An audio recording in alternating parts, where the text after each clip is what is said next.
The pre-dawn chill was a familiar companion for Marcus M.J. Jones, biting at his exposed skin as he pounded the pavement. At 17, MJ was a silhouette against the barely lightening sky, his lean, wiry frame a testament to relentless discipline. His track, a labyrinth of dimly lit, sometimes dangerous city streets in his low-income, underserved urban neighborhood, was far from the manicured lanes of collegiate stadiums. He dodged potholes, sidestepped broken glass, and navigated the ever-present hum of a city slowly waking. The worn, patched-up running shoes on his feet were a testament to hundreds of miles, each frayed stitch a silent narrative of his unwavering determination. He trained with a monk-like focus, his breath a rhythmic counterpoint to the distant wail of sirens, his eyes fixed on an invisible finish line. When he wasn't running, he engaged in makeshift strength training, hoisting old tires or heavy bricks, building the endurance that burned in his soul. This was his life, a grueling symphony of effort and aspiration, fueled by an extraordinary natural athletic talent, especially for long-distance running, and an innate understanding of human physiology and first aid. Yet, this world-class potential was constantly thwarted by systemic challenges: the glaring lack of proper training facilities, the scarcity of nutritious food, and the pervasive racial bias that often steered young black men away from elite sports programs or academic scholarships. Still, MJ carried himself with a quiet dignity, his discipline unwavering, his compassion a deep, constant current, especially for his younger sister Lily, who battled a chronic illness. Their meager meals were always shared, MJ meticulously ensuring Lily ate before him, his selflessness a silent vow. One sweltering afternoon, the kind where the air shimmered with oppressive heat, MJ was mid-run, his shirt soaked, when he spotted a commotion in the small, neglected park near the community center. An elderly homeless man had collapsed on a park bench, his body trembling, his face an alarming shade of crimson. A small crowd had gathered, their faces a mixture of confusion and helplessness. One woman nervously fumbled for her phone, while others simply stared, paralyzed. MJ didn't hesitate. His mind, trained by countless hours of studying basic first aid manuals from the library and his grandfather's obscure training logs, immediately clicked into action. He knelt beside the man, his voice calm and steady amidst the rising panic. He checked the man's pulse, rapid and thready. His skin was hot, dry to the touch. The man's shallow, labored breathing and disorientation screamed heat stroke and severe dehydration. MJ knew he didn't have much. He reached into his pocket and pulled out his last few crumpled dollars, enough for a single bottle of water and a sugary energy bar. He sprinted to the nearest corner store, returning moments later. With surprising composure and gentleness, he helped the man sip the water, then slowly, carefully, bit by bit, the energy bar. He talked to him in soothing tones, keeping him conscious, reminding him to breathe. When the paramedics finally arrived, their sirens a wailing crescendo, they quickly assessed the situation.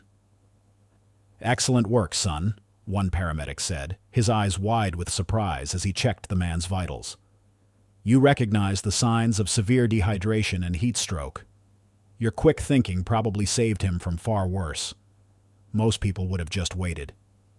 The elderly man, once stabilized and loaded onto the ambulance, managed a weak smile.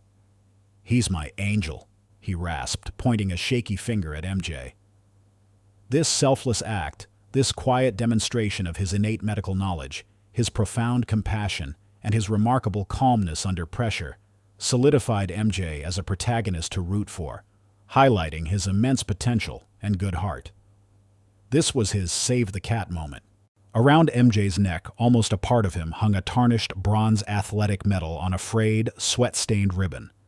It was an old, obscure piece, its intricate design of an old-fashioned runner on a track almost worn smooth by time. This wasn't just any medal. It was a relic from a forgotten local legend, his own grandfather, affectionately known as Pops Jones. Pops Jones had been an exceptionally gifted long-distance runner and a self-taught physiologist in the mid-20th century, pioneering revolutionary training methods and natural recovery techniques far ahead of his time. His records were legendary within the small, hushed circles of the local black running community. but they, and his profound contributions to athletic science, had been systematically suppressed and unfairly erased from mainstream sports history due to pervasive systemic racism. The medal, a tangible link to this erased past, represented a hidden legacy of athletic and physiological brilliance in MJ's lineage, a quiet powerhouse of talent waiting to be unleashed.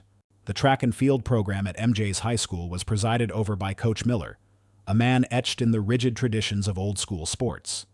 Miller, with his perpetually stern expression and unwavering belief in strict adherence to rules and conventional team players, embodied the very essence of ingrained skepticism. He dismissed MJ's unconventional training methods, his long solitary runs, his homemade conditioning exercises, as undisciplined. He scoffed at MJ's self-taught physiological knowledge, dismissing it as fancy talk that undermined the coach's authority. "Jones," Miller would bark, his voice laced with exasperation. "You're a raw talent, I'll give you that, but you're not a team player. You do things your own way, and that's not how we do things here." He viewed MJ's quiet, independent nature as a lack of coachability, and his raw, untamed talent as something that needed to be broken and rebuilt in his own image. He subtly pushed MJ to conform, or even sidelined him from key competitions, convinced that MJ's difficult nature would only be a detriment. Miller, the clear, misguided antagonist, was defined by his stubborn adherence to outdated beliefs and an ingrained bias that blinded him to true, unconventional genius. The burning frustration within MJ grew with each passing day. He meticulously filled out applications, detailing his exceptional speed, his superhuman endurance, his self-taught physiological insights. He applied for prestigious athletic scholarships to top universities, the kind that could offer him a path to professional running, and, more importantly, a means to support his family and afford Lily's expensive, ongoing medical care. Each time he poured his heart into the essays, sketching out his dreams with desperate hope. Each time, the response was a polite, yet chillingly familiar rejection letter. Some cited lack of access to formal, high-level training facilities, a thinly veiled jab at his socioeconomic status. Others vaguely mentioned a broader institutional support requirement, a code he'd come to recognize as racial and socioeconomic bias. Each rejection was a fresh wound, a painful reminder of the invisible barriers that seemed insurmountable, consistently pushing him deeper into despair. His dreams of a collegiate athletic career, his golden ticket out of poverty, seemed to be fading, dimming with each passing day, leaving him trapped in a cycle of aspiration and systemic rejection. The constant pressure of his family's financial struggles, too, was beginning to press down on him, a heavy shroud threatening to extinguish his flickering hope for a better future. The final rejection letter, bearing the crest of his dream university's athletic department, arrived not in the mail, but as an impersonal email. The words, sterile and dismissive, sliced through Marcus M.J. Jones like a dull knife. "While your raw talent is undoubtedly impressive, Mr. Jones," it read, "our program seeks candidates with demonstrated access to advanced training facilities and broader institutional support for their athletic development." It was a thinly veiled, polite dismissal, a refusal based not on his abilities, but on his circumstances. The phrase institutional support hung in the air, a cruel, mocking echo of the systemic barriers he faced, the underfunded schools, the lack of elite coaching, the simple fact of his poverty. This rejection wasn't just the loss of a scholarship.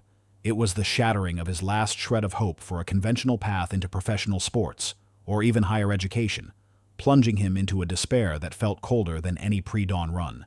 Just as the professional blow landed, a deeply personal crisis erupted, threatening to unravel the fragile fabric of his family. His younger sister, Lily, a vibrant, spirited girl with eyes full of dreams, experienced a severe flare-up of her chronic illness. Her condition, a rare form of muscular dystrophy, had worsened dramatically. The local clinics, underfunded and overwhelmed, could offer little beyond basic symptom management. Lily needed immediate, expensive, specialized medical treatment at a cutting-edge facility in Germany, a place at the absolute forefront of advanced muscular therapies. The cost was astronomical, a figure that mocked MJ's meager earnings from his grueling part-time jobs. The mounting medical bills became an unbearable burden, a crushing weight that pinned him beneath a mountain of debt his family couldn't possibly climb. His quiet resilience, usually his greatest asset, was stretched to its breaking point. He felt a profound aching helplessness, caught between his beloved sister's fading health and his own stifled potential. This dual blow, the public rejection of his talent and the private anguish of his family's looming ruin, was deeply personal, threatening to obliterate his future and shatter his last remaining link to a meaningful past. A wave of profound despair and resignation washed over MJ, heavier than any athletic weight he'd ever lifted. The thought of abandoning athletics entirely became a persistent, insidious whisper in his mind. Why fight a system so determined to keep him down? Why subject himself to further pain and humiliation, more polite rejections? The idea of retreating into a less demanding, more anonymous profession, perhaps even leaving the city, seemed a tempting escape. He could find work, any work, that didn't demand his soul, that didn't constantly remind him of what he wasn't, in the industry's narrow, prejudiced view. He agonized over Lily's deteriorating condition, the rhythmic wheeze of her breathing a cruel counterpoint to his growing sense of inadequacy. The familiar fear of public humiliation, of being exposed as an outsider who dared to dream too big, intensified. His instincts screamed at him to remain unseen, to avoid any further attempts that might lead to more crushing rejections. Yet, amidst the suffocating despair, a stubborn, incandescent flicker of defiance ignited within him. It began as a faint glow, almost imperceptible against the darkness, but it pulsed with an unwavering primal strength. He closed his eyes, clutching the smooth, worn bronze medal that was his grandfather's. A memory, vivid and potent, bloomed in his mind. Pops Jones, his calloused hands demonstrating a complex stretch, his voice raspy with wisdom. "Son, the track ain't just dirt, it's a canvas. And some runners, little bird, just gotta paint their own path, their own finish line, when no one else will let 'em run on theirs." He recalled a specific passage from his grandfather's worn training log, a dog-eared page filled with arcane diagrams of unconventional training regimens for extreme endurance, methods dismissed by conventional sports science. "When all known routes are blocked," Pops had scribbled, his elegant script defying the age spots, "forge your own, for victory often waits where no one else dares to run." This profound wisdom resonated deep within MJ, stirring a quiet, fierce defiance against the systemic rejections that sought to define him by his race and socioeconomic status, rather than by his profound capabilities. He would not be broken. His spirit, though wounded, refused to be extinguished. Driven by this renewed, desperate resolve, MJ scoured obscure online forums and whispered rumors in the underbelly of the local running community. Most advertised races offered paltry prize money, barely enough to cover Lily's daily medication, let alone her experimental treatment. Then, buried deep within a shadowy online forum dedicated to extreme urban challenges, he stumbled upon a peculiar notice. It was cryptic, terse, and devoid of official details, posted by an anonymous proxy.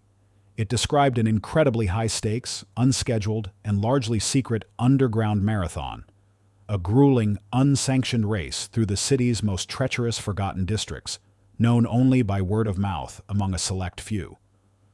The prize for the winner was exorbitant, an astonishing cash sum that would not only cover Lily's immediate experimental treatment, but also secure her long-term care and provide for his family.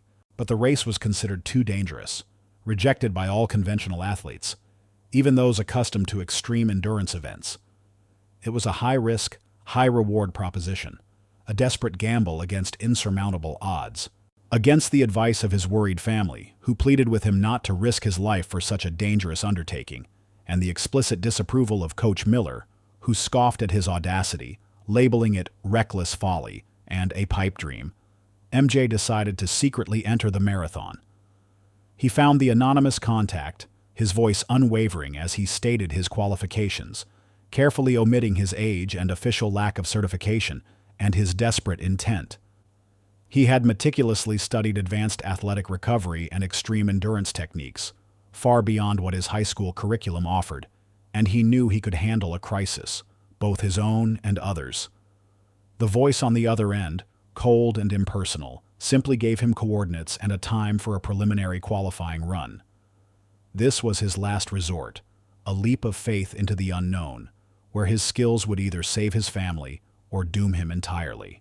This audacious decision, fueled by a primal need to save his sister and a deep-seated, almost defiant belief in his own abilities, was his point of no return. It made it utterly impossible for him to retreat to his previous life of quiet despair and stifled potential. The die had been cast. His fate, and Lily's, now lay in the heart of an unsanctioned race and the powerful stride of a struggling black teenager. Unbeknownst to MJ, his audacious decision to enter the impossible underground marathon became the subject of casual amusement and thinly veiled contempt in the coach's office at his high school. Coach Miller, the man who had subtly steered MJ away from his dreams, leaned back in his worn chair, a smug grin playing on his lips. He had just heard vague rumors of MJ's involvement from one of the other, less scrupulous coaches who frequented the local underground running circuits. "That Jones boy," Miller scoffed, shaking his head slowly, as if pitying a misguided child. "Running some back alley, unsanctioned race for money? Ha! He thinks his natural talent will work when there are no rules, no supervision? It's a fool's errand, I tell you." He dismissed it with a wave of his hand, a confirmation of his inherent bias. He viewed MJ's attempt as a futile, desperate act by someone beneath his notice, reaffirming his belief in fixed social strata. He'll just make a fool of himself, probably get himself hurt trying to prove something he's not. He chuckled, a casual, almost indifferent cruelty in his voice. "Just proves my point, doesn't it? Stick to the conventional paths, Jones. High-pressure, high-stakes competitions aren't for his type." He saw MJ's ambition as reckless and misguided, predicting his spectacular failure, which would, in his eyes, prove his long-held prejudices about his students' unsuitability for high-pressure competitions. He casually spread rumors about MJ's undisciplined nature and lack of team loyalty to anyone who would listen, aiming to undermine him before he even began, confident that his spectacular downfall would cement his own entrenched beliefs about who belonged in the elite world of sports and who didn't. The thought of MJ's success was simply an amusing fantasy, a fleeting diversion in his perfectly ordered, prejudiced universe. The air hung heavy with the acrid scent of exhaust fumes and the damp chill of a perpetual shadow. Marcus M.J. Jones, having successfully navigated the qualifying run and secretly slipped into the main event, found himself deep within the labyrinthine heart of the underground marathon. The course was a brutal test, a punishing series of abandoned warehouses, crumbling industrial zones, and forgotten alleys. Unlike sanctioned races, there were no cheering crowds, no water stations, only the gasping breaths of desperate runners and the silent, judging eyes of a few shadowy onlookers. MJ, with his worn shoes and even more worn determination, was pushing himself to the absolute limit, the image of Lily's fading smile his unwavering beacon.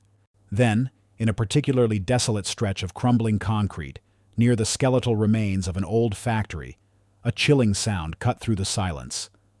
A sharp, guttural cry, followed by a sickening thud. Ahead, a female runner had collapsed violently, her body seizing with alarming convulsions. It was Chloe Vance, though MJ had no idea of her identity. He only knew she was a fierce competitor, distinguishable by her high-tech running gear and the small, highly focused team that always seemed to hover nearby. Her elite running team, two powerfully built men and a woman who looked like a former Olympian, all in matching, pristine athletic wear, were already attempting to help, but their movements were frantic, uncoordinated. They clearly mistook her symptoms for extreme dehydration, trying to force water into her mouth, a dangerous move given her state. "She's just severely dehydrated," shouted one of the men, his voice strained with panic. "Get her more water." "No!" MJ's voice cut through the air, sharp and authoritative, a surprising contrast to his usual quiet demeanor. He hadn't meant to intervene, to expose himself, but the sight of her deteriorating condition and their fundamentally incorrect approach forced his hand. He sprinted forward, ignoring the surprised, annoyed glances from Chloe's team. "Don't give her more water. Her muscles are seizing, and her breathing is shallow. It's not just dehydration. It's acute exertional rhabdomyolysis from a severe electrolyte imbalance." He knelt beside Chloe, his hands moving with practiced efficiency. "You're making it worse by forcing water. Her body is breaking down muscle tissue, releasing toxins that could shut down her kidneys." He spoke with the quiet authority of someone who understood the intricate dance of physiology better than they did. "She needs sodium, potassium, and magnesium, intravenously if possible, but immediate oral repletion with precise concentrations. And her muscles need to be gently massaged to prevent further breakdown." A collective silence descended upon the group. The other team members exchanged bewildered glances. Such a diagnosis was highly unconventional, requiring an almost impossible level of intuitive understanding of biochemical interactions in extreme athletic exertion. The powerful men looked ready to physically remove him. Brenda Chen, Chloe Vance's personal trainer, a woman with the focused intensity of a former Olympic athlete herself, stepped forward. Her eyes, sharp and intelligent, narrowed as she studied MJ. Unlike her colleagues, she didn't scoff. She saw the genuine insight in MJ's words, the unwavering conviction in his eyes despite his youth and his humble appearance. She had seen enough conventional wisdom fail. "How do you know this, kid?" she asked, her voice wary but not dismissive. MJ instinctively reached for the frayed ribbon around his neck, the bronze athletic medal almost worn smooth. "My grandfather, he studied these things. He trained athletes in extreme conditions." He didn't elaborate, didn't mention the injustice, just spoke with the quiet confidence of someone who possessed knowledge others didn't. Brenda Chen, despite her team's obvious skepticism and their initial dismissiveness of a young black teenager daring to offer advice on a high-profile athlete, grudgingly allowed MJ to demonstrate his ideas. Their faces were a mixture of doubt, faint curiosity, and palpable resentment. This was the moment of unveiling, his talent forced into the open by the sheer necessity of the situation. Present throughout this unfolding drama, his face a mask of barely concealed arrogance, was Liam Thorne, the arrogant and highly competitive lead trainer and team captain of Chloe's elite running team. Liam, a former collegiate star, was a top-tier athlete and trainer, but his professionalism was overshadowed by his deep prejudice against any unconventional methods or challenges to his authority. He saw MJ's intervention not as an opportunity for help, but as a direct threat, an exquisite opportunity to discredit him and solidify his own indispensable standing with the Vance family. "Brenda, this is insane!" Liam's voice cut through the air, sharp and accusatory. "You're letting some unaccredited street kid touch Chloe? This is gross negligence. He's clearly unqualified. This is just a desperate stunt, a cheap attempt to get noticed. You'll endanger Chloe's career, trusting his reckless ideas." He publicly mocked MJ, his voice carrying, ensuring that any scattered onlookers, or even the hidden cameras of the underground race, would hear. He subtly tried to obstruct him, nudging a critical first aid kit out of reach, or whispering to Brenda about MJ's reckless ideas and unconventional background. Liam, the clear Type A antagonist, was motivated by personal gain and intellectual arrogance, seeing MJ as nothing more than a pawn in his ruthless game for power and prestige. Despite Liam Thorne's active undermining and the skeptical glances of Chloe's other team members, MJ moved with calm precision. He instructed Brenda to find specific, easily accessible items from the basic first aid supplies. "We need a packet of electrolyte gel, a few drops of pickle juice, and a handful of pretzels," he directed, his voice unwavering. It seemed absurd, but he was rapidly constructing an improvised, balanced electrolyte solution. He then demonstrated a specific deep tissue massage technique on Chloe's seizing calf muscles, a technique rooted in his grandfather's obscure methods for rapid muscle recovery. Against all odds, and despite Liam Thorne's incessant undermining, MJ's unconventional diagnostic and intervention methods yielded immediate, stunning results. Chloe Vance's severe cramping began to subside. Her breathing, which had been dangerously shallow, normalized. Her body, responding to the precise, improvised electrolyte solution and the expertly applied massage, slowly began to relax. This initial success was a powerful breakthrough, validating his expertise beyond a shadow of a doubt. It began to earn him the wary, then growing respect of Chloe's team, particularly Brenda Chen, whose initial skepticism had completely melted away, replaced by an unmistakable sense of wonder and profound gratitude. She now saw not just a struggling black teenager, but a young man of immense talent, unwavering strength, and almost supernatural intuition.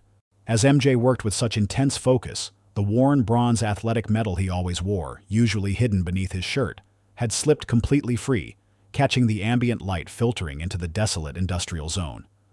It was a modest, unassuming piece, its intricate design of an old-fashioned runner on a track almost worn smooth by time. Brenda Chen, though focused on Chloe's stabilizing condition, caught a clear glimpse of it. Something about its unique old-world craftsmanship and the faint, almost archaic inscription on the back stirred a faint, half-forgotten memory, a feeling of profound familiarity related to her own early days in track. She dismissed it for the moment, too caught up in the relief of Chloe's improvement. She was focused on the immediate miracle, not yet realizing the profound historical significance of the unassuming medal, or the legendary lineage it represented. The truth, like a hidden route on a secret map, was slowly, quietly beginning to reveal itself, waiting for the perfect moment to emerge. The news of Marcus M.J. Jones's uncanny ability to stabilize Chloe Vance, when her own elite team was baffled, rippled through the shadowed world of underground athletics, and, more significantly, caught the ear of her notoriously private father, Mr. Nathaniel Vance. Julian Vance, who had discreetly arrived to witness the challenge his daughter's head trainer had boasted about, now listened with sharp interest to the hushed reports. Liam Thorne, Chloe's lead trainer, seethed. His carefully constructed world of athletic infallibility and professional prestige began to fracture. The whispers about his unprofessional attempts to discredit MJ, coupled with the growing buzz around MJ's quiet brilliance, fueled his rage. Liam, ever the schemer, saw the burgeoning respect for MJ as an existential threat to his own career and reputation within the elite sports community.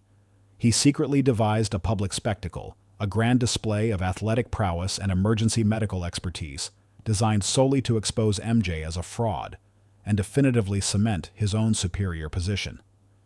He used his considerable influence within the underground circuit to arrange a high-stakes athletic endurance and first aid challenge to be held immediately at the marathon's impromptu finish line. This was a place where dozens of spectators, fellow runners, and even some covert sports scouts gathered. The event was set to be discreetly recorded and streamed live on various underground sports channels, watched by a panel of sports medicine experts and potential sponsors Liam had invited. He deliberately rigged the challenge, designing a scenario where a simulated athlete experienced a complex, rapidly deteriorating physiological crisis, an acute respiratory distress syndrome combined with severe muscle fatigue, mimicking an advanced form of heat exhaustion and organ stress, ensuring the rules subtly favored conventional sports medicine approaches and exposed MJ's perceived lack of formal institutional training and equipment. The day of the challenge dawned under the harsh glare of portable stadium lights, illuminating the chaotic, high-energy finish line area. MJ, still in his sweat-stained running gear, stepped onto the makeshift stage. The sheer intensity of the crowd, the flashing lights of illicit cameras, and the palpable tension in the air made him feel acutely exposed. This was the heart of the underground marathon, a place that symbolized both triumph and collapse. The public nature of the event, with every breath and movement amplified, transformed the finish line from a place of relief into a symbolic battleground where every decision was magnified, and failure could be catastrophic, both for the simulated patient and for Lily's fading hope. MJ was acutely aware of his profound solitude in this chaotic, high-stakes arena, surrounded by faces that ranged from skeptical to openly hostile. Brenda Chen, Chloe Vance's personal trainer, though outwardly supportive, was forced to maintain an objective distance for the public spectacle. She sat conspicuously in the front row with a panel of sports dignitaries, her expression carefully neutral, though her gaze was fixed intently on MJ. She offered a reassuring but public nod, a silent acknowledgement of her faith. The patient for the simulation was a robust, lifelike medical dummy, programmed by Liam to mimic a real athlete in severe distress, its vitals displayed on a large screen for all to see. Liam Thorne and his chosen team were present, ostentatiously displaying their official credentials and pristine equipment.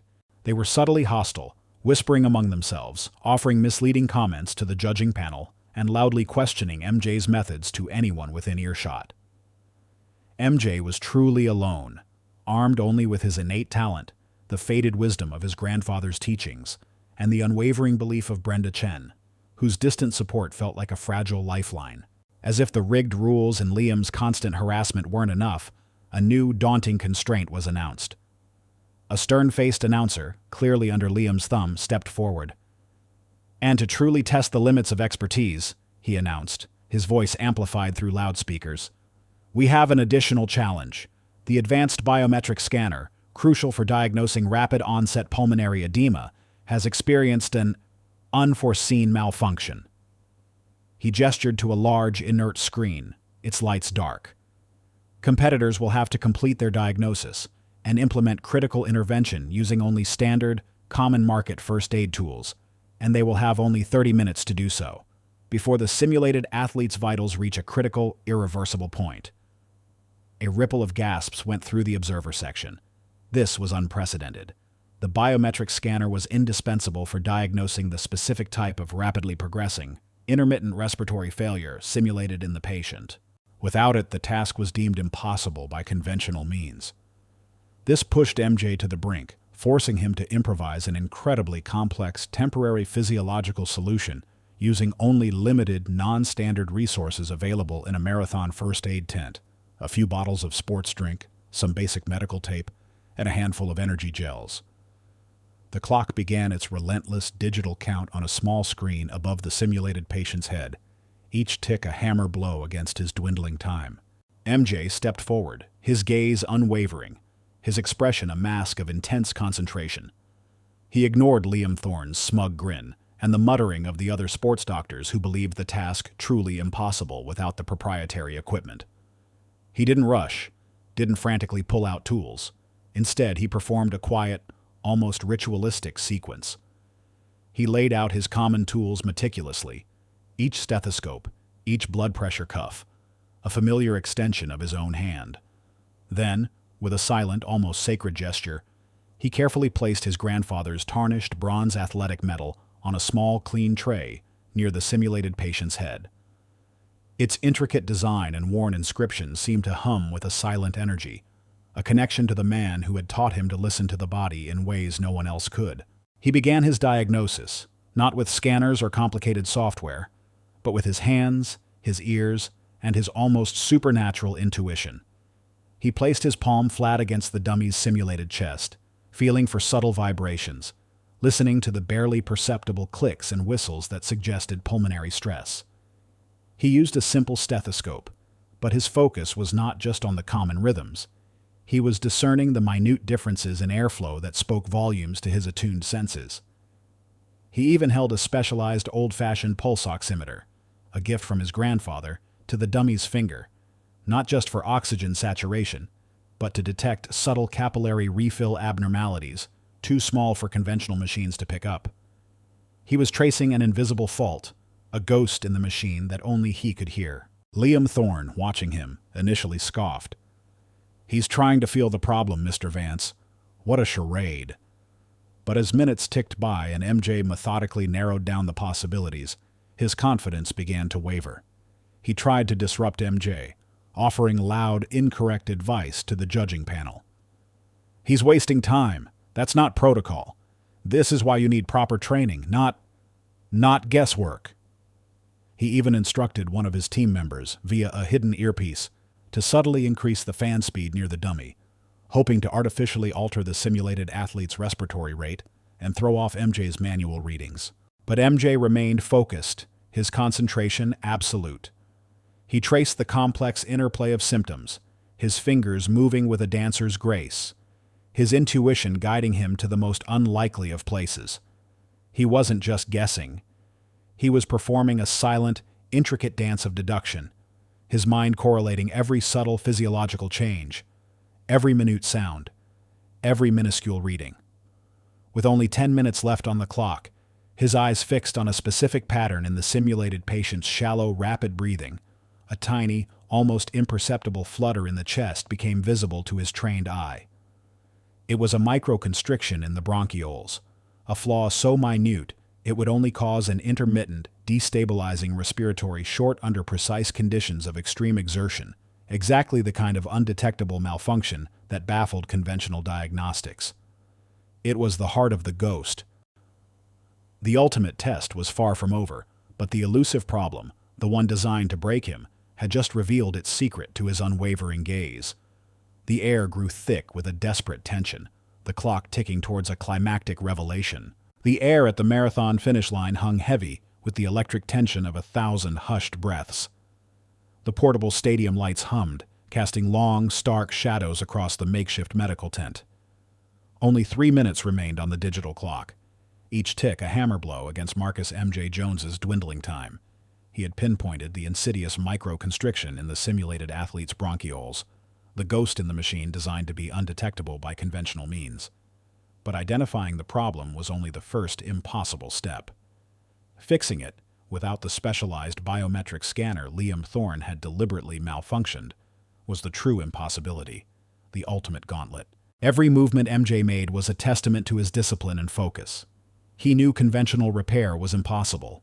The bronchiole was too delicate, too deeply embedded to simply treat with standard medical procedures in the remaining seconds. He ran a gloved finger over the simulated patient's chest, his mind racing, sifting through every obscure technique, every forgotten lesson from his grandfather's cryptic training logs. He could feel the weight of anticipation, the silent judgment of the crowd, the triumphant sneer he knew was forming on Liam Thorne's face. With just 60 seconds left on the clock, a horrifying event occurred. A loud, piercing alarm blared through the loudspeakers, signaling a critical, system-wide failure in the simulated patient's neurological system. A separate, unrelated malfunction designed by Liam to add another layer of insurmountable pressure, a final, catastrophic obstacle. The simulated patient's brain activity monitor flatlined, a long, agonizing beep echoing through the chaotic finish line area. A collective gasp rippled through the observers. Liam Thorne, who had been watching from the sidelines, his face a mask of barely contained triumph, let out a loud, mocking laugh that cut through the air. "There he goes! Catastrophic failure! Told you he was a hack! Game over, Adebayo!" he roared, his voice laced with venom and absolute certainty, already savoring his victory. For a terrifying, agonizing beat, it seemed all was truly lost. MJ froze, the blaring alarm a deafening shriek in his ears, the flatlined monitor a physical blow. Despair, cold and sharp, pierced through him. The neurological failure was too complex, too extensive to fix in mere seconds. His meticulously precise identification of the bronchiole microconstriction felt utterly meaningless in the face of this new engineered catastrophe. It was the familiar sting of helplessness, amplified 1,000-fold. Every past rejection, every prejudice he had faced, rushing back to overwhelm him. The sheer impossibility of the situation pressed down on him, threatening to crush his spirit. Nathaniel Vance, too, slumped in his seat, a visible sag of crushing disappointment. His belief, his hope, seemed to drain away. But then, a surge of fierce, defiant energy ignited within MJ. It was a primal refusal to be defeated, a resonant echo of his grandfather's unwavering spirit. His grandfather's voice in his mind clear as a bell. "When they build a wall, son, find the hidden passage. There's always a bypass." A specific, obscure technique from Pops's hidden training logs flashed through his mind. An unorthodox, incredibly risky neuroelectrical bypass procedure, designed for emergency, last-ditch scenarios, using unexpected, almost mundane components found in any sports tent. It was a long shot, a desperate measure, but it was the only one. With a furious flurry of action, his movements a blur of practiced grace and intuitive genius, MJ grabbed a few rolls of athletic tape and a handful of energy gels. He precisely cut the tape into thin strips, and with astonishing speed and a nearly impossible understanding of neural pathways, began attaching the gels to specific pressure points along the simulated patient's spine, using the gel's unique conductive properties and the tape to create a temporary, improvised neuroelectrical circuit. His hands moved with a surgeon's precision, twisting, tightening, sealing. His brow was furrowed in intense concentration, beads of sweat trickling down his temples, his breath coming in ragged gasps. Liam Thorne's mocking laughter faded into the background, drowned out by the thunderous beat of his own heart. The clock ticked. 30 seconds. 20. 10. Finally, just as the timer hit 0, MJ snapped the last connection into place. The blaring alarm, miraculously, fell silent. The flatlined brain activity monitor, which moments before had shown only a grim, unwavering line, now flickered once, then burst to life with a strong, steady, rhythmic wave, wave, wave. The diagnostic lights on the panel, which had been a chaotic, flashing red, turned to a solid, reassuring green, indicating full system integrity. The elusive malfunctions and the deliberate sabotage had both been banished by his audacious ingenuity. The finish line area erupted. Liam Thorne's triumphant sneer, frozen on his face, contorted into a mask of pure, unadulterated shock. His jaw dropped, his eyes wide and vacant, completely disconnected from the reality unfolding before him. He stumbled backward, his carefully constructed world collapsing. He looked around for someone to share his disbelief, but every single face in the crowd was turned towards MJ, their expressions shifting from disbelief to absolute astonishment, then to unadulterated, roaring admiration. He sank into his seat, a small, pathetic figure, utterly defeated, his face paling to an ashen gray. His defeat was complete, his malice utterly vanquished by the undeniable force of MJ's genius. Mr. Nathaniel Vance, who had been rigid with tension, slowly rose to his feet, his eyes wide with a profound, almost dizzying sense of awe. His meticulously maintained composure finally cracked, replaced by an expression of pure, unbridled wonder. He began to clap, slowly at first, then with increasing fervor, leading the thunderous standing ovation. The applause swelled, a roaring tsunami of sound that washed over MJ, acknowledging not just his skill, but his extraordinary courage, his groundbreaking ingenuity, and his unwavering spirit. Other sports doctors and trainers, initially doubtful and dismissive, now stared in open-mouthed wonder, their faces etched with dawning respect, their professional pride humbled by the sheer brilliance they had witnessed. Murmurs of "unbelievable," "a genius," and "he saved them" swept through the finish line area, growing into a deafening roar of adoration. The sheer force of their collective recognition, the deafening applause, and the visible emotion in their faces confirmed MJ's absolute victory, his undeniable genius, and his complete vindication. As MJ, flushed with exertion and a quiet, blossoming pride, bowed to the roaring crowd, the worn bronze athletic medal that he clutched tightly in his hand, now polished to a brilliant gleam by his sweat, caught the bright lights.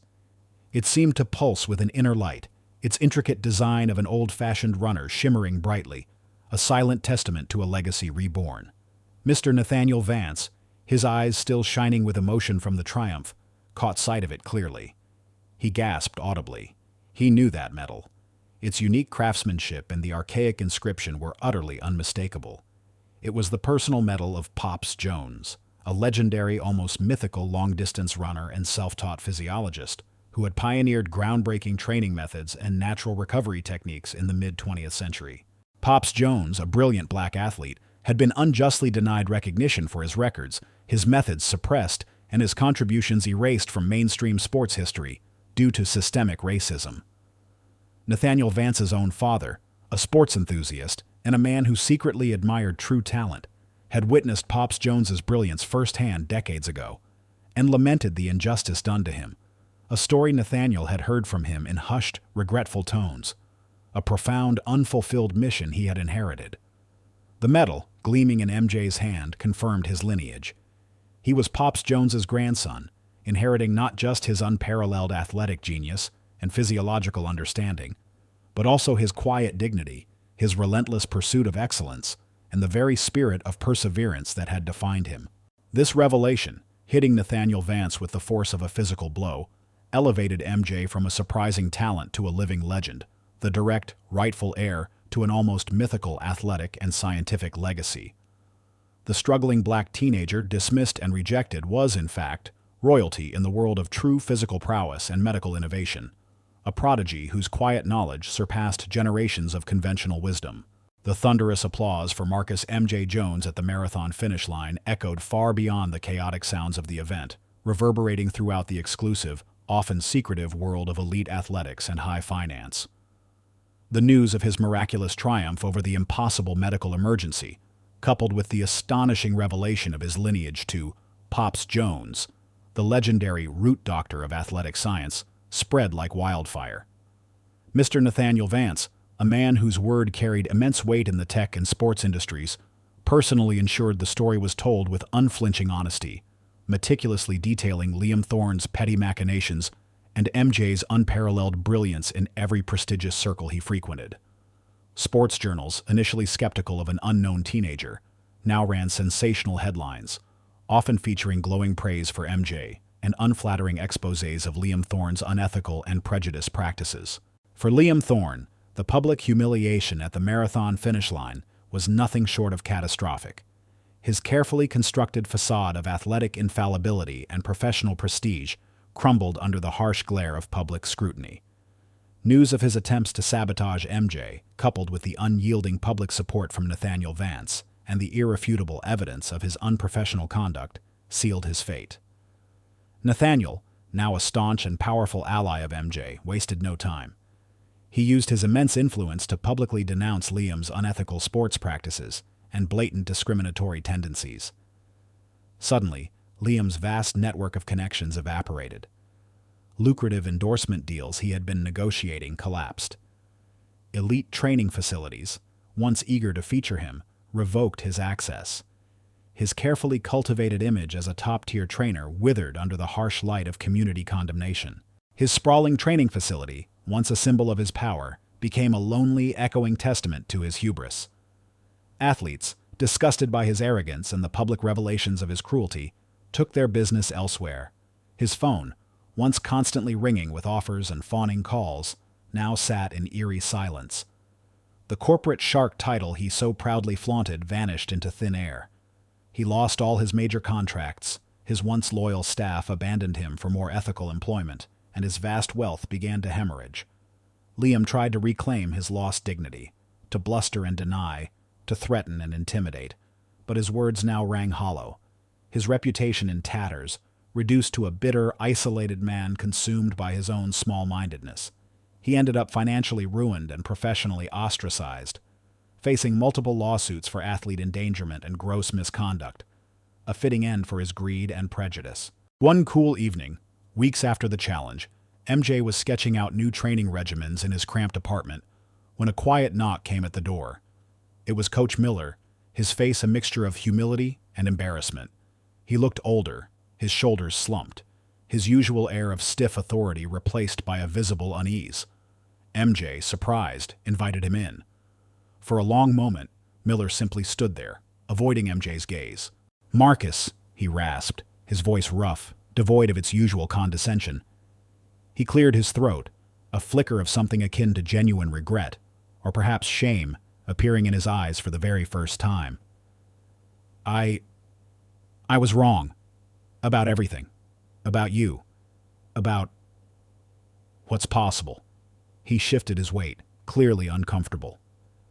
"What you did at that race. No one in my generation, no one in this district has ever seen anything like it. You won. And I was rooting for you to fail. I deeply regret that." He couldn't offer a full apology, his pride still an impediment, but the simple, uncharacteristic admission, the quiet acknowledgement of MJ's undeniable skill and the sheer scale of his victory, was a testament to how profoundly MJ had shattered his rigid worldview. He finally saw MJ, not as a statistic or a misguided student, but as an undeniable force of nature, a master of the very domain he had claimed to understand. His own ingrained biases, exposed and broken, now paved the way for a grudging, then growing respect. For MJ, however, the challenge was not just a victory.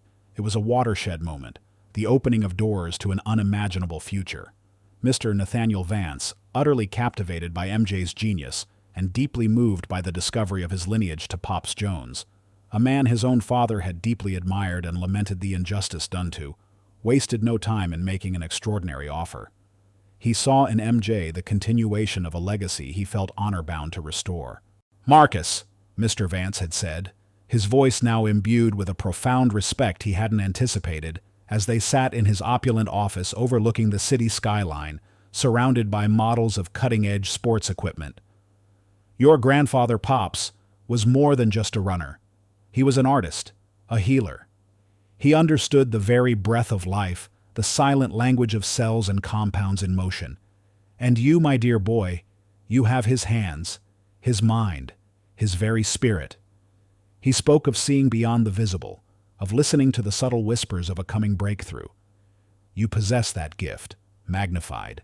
He presented an unparalleled opportunity, a full partnership in establishing a groundbreaking independent sports science and rehabilitation institute within Vance Industries, to be known as the Pops Jones Institute for Athletic Excellence. He would provide the significant financial resources, the state-of-the-art facilities, and access to his extensive scientific library and network of experts. MJ, in turn, would oversee the research, design, and development of revolutionary training methodologies, injury prevention techniques, and holistic athlete care, building upon his grandfather's pioneering work. This was not merely a job offer. It was an invitation to fully realize his grandfather's lifelong vision, to revolutionize sports science, and to become a leading figure in the field. It was an acknowledgement of his intellectual and practical aptitude, a profound recognition of his worth that transcended any material reward. This was the true compensation, the ultimate prize, the freedom and resources to fully explore and develop his prodigious talent, to forge a legacy that would benefit generations. He would be surrounded by top scientific minds, given every tool he needed to become a master in his own right, building upon his grandfather's groundbreaking research. Nathaniel even promised to dedicate legal teams to systematically recover his grandfather's stolen records and methods, ensuring his rightful place in history. MJ, his eyes wide with a mixture of wonder and burgeoning hope, accepted with a quiet solemnity. The offer was a revelation, a validation of the quiet passion that had long burned within him. His cramped apartment, the struggles, the rejections, the daunting race, all now felt like a chrysalis from which he was about to emerge, transformed. Later that evening, as the city lights began to twinkle below, Nathaniel Vance drove MJ back to his private estate. The conversation was easy, flowing, a natural rhythm developing between them. Nathaniel spoke of his own father, a remarkable sports enthusiast, and his deep admiration for Pops Jones. He recounted how his father had secretly admired MJ's grandfather, lamenting the injustice done to him, and how he had confided in Nathaniel, entrusting him with the unfulfilled mission of righting that historical wrong. "My father often spoke of the injustice done to your grandfather," Nathaniel said, his voice soft, almost choked with emotion. "He saw his genius, recognized his vision. He would be so proud to see you carrying on that legacy, Marcus. He truly would." They stopped by a serene koi pond on the estate. The air was cool, carrying the scent of night-blooming jasmine. Nathaniel turned to MJ, his eyes earnest, filled with a warmth that went beyond professional respect. "Marcus," he began, his voice a little shaky, "this journey, meeting you, it has redefined everything for me. You're brilliant, courageous, and possess a spirit that simply shines. You saved my daughter. You saved her future, and you've shown me what true integrity and genius look like. Beyond business, beyond legacy, I found something truly extraordinary with you." Then, in a spontaneous, deeply personal moment, touched by MJ's grace, strength, and brilliance, Nathaniel Vance made an unexpected, heartfelt request. He didn't kneel, but his voice was thick with emotion, his eyes shimmering with unshed tears. "Marcus Jones," he said, looking up at the young man, the city lights reflecting in his eyes, "you've not only healed a broken legacy and shown me a future I didn't know existed, you've become family. My daughter Chloe and I have talked extensively. Will you do us the honor of becoming Chloe's personal athletic and physiological advisor for life, her guardian in her continued pursuit of excellence? You are the only one I trust to ensure her long-term health and well-being, both on and off the track. This isn't just a request, It's a plea from a grateful man. You saved her, Marcus. You saved my family's hope. MJ gasped, his hand flying to his mouth. The sheer unexpectedness of the moment, the profound sincerity in Nathaniel's gaze, the tears in the eyes of a man who rarely showed emotion, rendered him speechless. His journey, his quiet desperation, the rejection, the triumph, all culminated in this moment, a testament to a life he could never have imagined. His younger sister, Lily, recovering well at the German facility thanks to the initial prize money from the marathon, had given her tearful blessing to his new venture, proud beyond measure of his achievements. Now, here was a partner who saw him completely, understood him deeply, and trusted him implicitly. The solitude that had once defined him was now a choice, not a necessity. The internal growth was profound. He was no longer just a black teenager struggling, but a burgeoning sports science prodigy, recognized and revered, stepping fully into his legacy. A young man who had found his perfect partner in life and in healing. Tears welled in MJ's own eyes, tears of profound relief, overwhelming joy, and a deep sense of belonging. He extended his hand, his fingers trembling slightly, gripping Nathaniel's arm firmly. "Yes," he whispered, his voice thick with emotion. "Yes, Nathaniel, it would be my greatest honor." As their hands met, a new chapter, unforeseen and brimming with promise, began to unfold. 15 years later, the name Dr. Marcus M.J. Jones resonated through the most esteemed echelons of global sports science and athletic performance, no longer whispered as a curious anomaly, but pronounced with reverence. At 32, remarkably young for his profound impact, MJ had achieved a level of mastery that transcended conventional boundaries. His reputation was built on a profound understanding of human physiology, fused with an intuitive, almost spiritual connection to the very essence of peak performance and healing through integrative approaches. He had developed his own unique methodology, seamlessly blending the timeless principles of his grandfather's theoretical brilliance with cutting-edge sports science and sustainable rehabilitation innovations. He was a visionary, a pioneer, whose touch could resurrect failing athletic careers and redefine the future of eco-conscious training. His expansive office at the sprawling, state-of-the-art Pops Jones Institute for Athletic Excellence, a gleaming testament to innovation and ethical sports medicine, built and funded by Nathaniel Vance, now displayed a prominent, beautifully framed portrait of his grandfather, Pops Jones, his kind eyes mirroring MJ's own quiet intensity. And always, nestled securely within a specially designed pocket of his tailored athletic jacket, lay the bronze athletic medal, no longer tarnished but meticulously polished.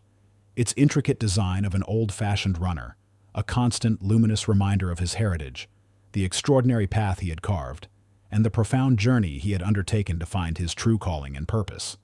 MJ was not just succeeding, he was thriving, profoundly fulfilled, and radiating a quiet, unshakable happiness that touched everyone around him. He and Nathaniel Vance were not merely business partners. They were collaborators, bound by shared values, intellectual curiosity, and mutual respect. Their lives intertwined in a beautiful, unexpected dance of friendship and purpose. MJ's journey, from the quiet desperation of a cramped apartment to the boundless skies of athletic innovation, had revealed a deep-seated truth about himself. His purpose extended far beyond the mechanics of performance. It was about creating opportunities, about igniting the same spark of passion and potential in others that Nathaniel Vance had so generously ignited in him. With the unwavering support of Nathaniel, who had indeed become his truest partner in every sense of the word, MJ established numerous initiatives aimed at fostering diversity and inclusion in sports science and, particularly, in competitive athletics. Foremost among these was the Pops Jones Legacy Fund, named in honor of his pioneering grandfather. This wasn't just another charitable endeavor. It was a comprehensive, deeply personal program dedicated to nurturing young talent, especially those from underprivileged communities and minority groups who, like him, possessed an innate aptitude for athletic inquiry and a burning desire to excel. The fund provided full scholarships to specialized sports science programs, top-tier athletic academies, and leading rehabilitation institutions, ensuring that financial barriers would never stifle burgeoning talent. MJ personally spearheaded a robust mentorship program, taking on promising young athletes and aspiring physical therapists as his apprentices at the Pops Jones Institute. He spent countless hours guiding them, patiently explaining the intricate details of biomechanics, teaching them the subtle art of listening to the body's silent language, and encouraging them to see beyond the cold data to the very soul of the athlete. He shared his own story with raw honesty, the quiet struggles, the pain of rejection due to his race and socioeconomic status, the moments of profound doubt, and the ultimate triumph of embracing his true self and finding his purpose. He often emphasized that true success wasn't merely about individual achievement, but about the profound responsibility of lifting others, of illuminating paths for those who might otherwise remain in the shadows, their talents unseen, their voices unheard. His work with the fund was not just philanthropy, it was a living embodiment of his gratitude, a deeply personal mission, and his unwavering commitment to forging a more equitable and compassionate future for all. He stood as a beacon of possibility, a living testament to the fact that brilliance knows no socioeconomic boundaries, no racial limitations, and that with the right opportunity and unwavering belief, potential can explode into genius, transforming lives and landscapes. The sun, streaming through the vast, environmentally conscious windows of the Pops Jones Institute's state-of-the-art training wing, cast a warm, golden glow on MJ. He stood, not in formal academic attire, but in a practical, elegantly tailored athletic jacket, his confident posture reflecting years of hands-on experience and intellectual growth. Around him, a dozen young faces, eyes wide with a mixture of awe and fervent curiosity, hung on his every word. They were from incredibly diverse backgrounds: inner-city youth, aspiring athletes from struggling rural communities, students who had been told that competitive sports or sports science fields were not for them. All were united by a shared passion for the intricacies of human movement and the desire to push physical boundaries. MJ pointed to a meticulously crafted, gleaming model of a revolutionary new athletic recovery system his team had developed, the Root Doctor, a testament to resilience and innovation, a dream brought to life from the seeds of his grandfather's forgotten genius. Every part of the human body, MJ explained, his voice clear and resonant, from the smallest muscle fiber to the most complex neural pathway, tells a story. And your job, as future physiologists and athletes, is not just to push boundaries, but to listen to those stories, to understand the harmony, the delicate balance within every biological system. True mastery isn't just in what you achieve, but in how you innovate, how you heal, and what you can inspire. He gestured towards the model of the Root Doctor, a testament to his profound understanding and tireless dedication. Chloe Vance, now a celebrated, healthy Olympic gold medalist, stood nearby, a testament to MJ's guidance. Her own children, a vibrant boy and girl who affectionately called MJ Uncle MJ, ran up and hugged his legs, their health flourishing under his unique care. His sister Lily, now a bright and healthy young woman, stood proudly by his side, a successful physical therapist who helped manage the Institute's extensive outreach programs.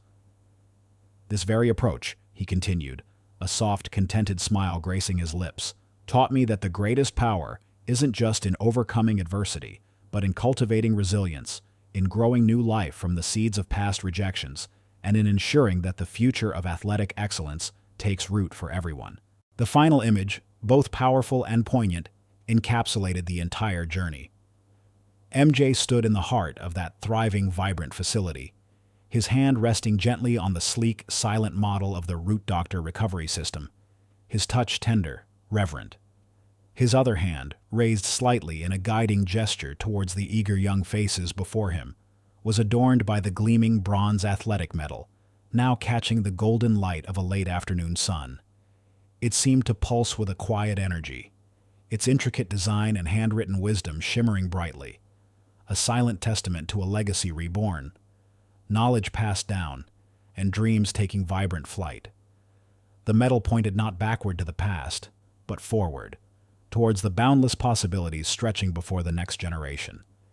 It was a beautiful, profound image of abundance, community, and the enduring, transformative power of talent, compassion, and unwavering belief. It showed a future where the seeds of wisdom, once nurtured in solitude, now blossomed into a shared, boundless track of human potential, promising a more equitable future for all. Did this story inspire you, showing how perseverance can lead to unexpected triumphs? Let me know your thoughts.